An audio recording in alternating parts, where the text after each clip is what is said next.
If father's age is 3 times the sum of the ages of his 2 children, after 5 years his age will be 2 times the sum of their ages. Find the present age of the father. तो मान लेते हैं कि जो father है उसकी present as क्या है, एक्स ईयर्स है.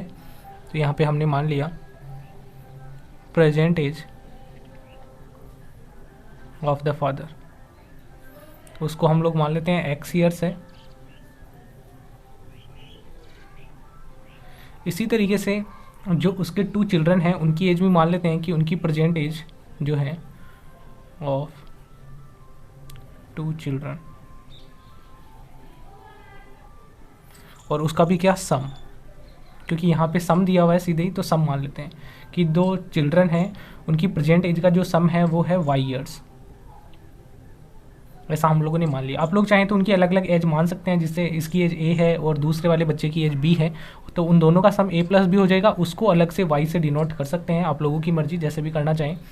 तो यहाँ पर आगे हम लोग देखेंगे कि यहाँ पे जो प्रेजेंट एज है वो कितनी है, 3 टाइम्स है sum of the ages of his 2 children. तो अकॉर्डिंग टू क्वेश्चन जो फादर की प्रेजेंट एज है एक्स है, और वो कितनी है, बच्चों की एज का जो सम है उसका 3 टाइम्स. तो 3 टाइम्स करेंगे वाई का, तो ये आ जाएगा 3y. तो ये इसकी क्या हो जाएगी, इक्वल हो जाएगी. तो ये अपने पास फर्स्ट इक्वेशन आ जाएगी यहाँ से. और बात करें आगे की आफ्टर 5 ईयर्स, तो 5 ईयर्स के बाद फादर की एज कितनी हो जाएगी, x plus 5 years. Present age x है, तो 5 ईयर्स के बाद 5 प्लस कर देंगे तो x प्लस 5 हो जाएगी. तो बच्चों की जो एज है वो क्या होगी, यहाँ पर अभी जैसे मैंने कहा कि एग्जाम्पल के तौर पे a और b मान लिया हमने उनकी एज को, तो यहाँ पर हम लोग यहाँ पे y प्लस 5 नहीं लिखेंगे. यहाँ पर कितना आ जाएगा, एक बच्चे की एज जैसे कि a है तो a प्लस 5 5 साल के बाद, और ऐसे ही दूसरे वाले बच्चे की भी 5 ईयर्स बढ़ेगी तो a प्लस 5 और b प्लस 5 हो जाएगा. इनको प्लस करेंगे तो a प्लस b प्लस 10 आएगा. a प्लस b यानी दोनों बच्चों की एज का सम ही तो y है, तो y प्लस 10 आएगा यहाँ पे. तो यहाँ पे कितना आ जाएगा, y प्लस 10 ईयर्स. तो यहाँ पे 10 कैसे आया वो समझने वाली बात है कि दोनों बच्चों की एज में 5 ईयर्स ऐड होंगे, तो दोनों बच्चों की एज का सम तो y है. तो 5 साल के बाद कितना हो जाएगा, तो एक बच्चे की एज 5 बढ़ेगी, दूसरे वाले की 5, तो दोनों का प्लस में 10 आएगा. तो ये कितना है, अब फादर की एज जो है 5 साल बाद वो कितनी है, बच्चों की एज का जो सम है उसका 2 टाइम्स है. तो इसको हम 2 टाइम्स करेंगे तो ये इक्वल होगी फादर की एज की. तो इस तरीके से यहाँ पे आ गया अपने पास x plus 5 equal to 2 into Y plus 10. तो इसको सॉल्व कर लेते हैं. x प्लस 5, तो ये आ जाएगा अपने पास 2y प्लस 20, 2 से मल्टीप्लाई कर लिया दोनों को. आप लोग यहाँ पर x की जगह वैल्यू लिख सकते हैं 3y सीधे ही, या फिर इसको और सॉल्व कर लें, 5 को उधर ले जाएं तो 2y प्लस 20 माइनस 5.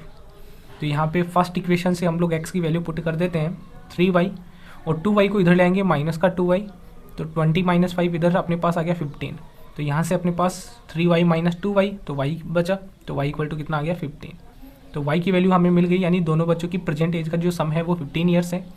तो x की वैल्यू कितनी होगी, फर्स्ट इक्वेशन में y की वैल्यू को पुट करेंगे तो 3 इंटू वाई यानी 15. तो x इक्वल टू अपने पास आ गया 45 ईयर्स, जो कि फादर की प्रेजेंट एज है.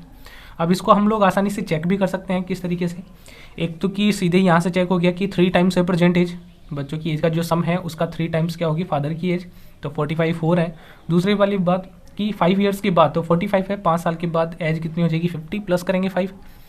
और इधर इनकी बात करें तो इनकी एज कितनी हो जाएगी 5 साल के बाद, एक वाला बच्चा वो भी 5 ईयर्स बढ़ेगा, दूसरे वाला भी 5 ईयर्स, तो 10 प्लस करेंगे तो 15 प्लस 10 25 का हो जाएगा. तो बच्चों की एज का जो सम है 5 साल के बाद उसका 2 टाइम्स, तो हम लोग देख सकते हैं कि 2 टाइम्स हो रहा है, 25 टू 50 हो जाएगा. तो इस तरीके से हम लोग आसानी से इसको चेक भी कर लेंगे. तो उम्मीद आप लोगों को ये क्वेश्चन भी अच्छे से समझ में आ गया होगा. तो मिलते हैं नेक्स्ट वीडियो के अंदर. Thank you.